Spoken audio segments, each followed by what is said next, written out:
Inilah sosok Dumadi, Pak Guru viral Mike Meja dan tenang siswa di Demak, Jawa Tengah.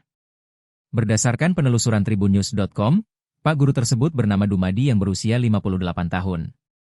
Ia tercatat sebagai guru di SMP Negeri 1 Karangawen, Demak. Dikutip dari SMPN 1 Karangawen SCHID, Dumadi mengampu mata pelajaran ilmu pengetahuan alam, IPA. Tidak banyak informasi terkait Dumadi, yang jelas kini dirinya dilaporkan ke polisi karena tendang siswa. Awal rekaman sudah memperlihatkan Dumadi tampak naik ke meja seorang siswa.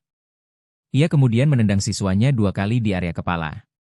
Termasuk menyayangkan tindakan dari Dumadi. Usai kejadian, korban yang diketahui berinisial GAM, 13, siswa kelas 7, melapor ke polisi. GAM didampingi orang tuanya mendatangi kantor polisi pada Selasa, 10 Juni 2025, malam.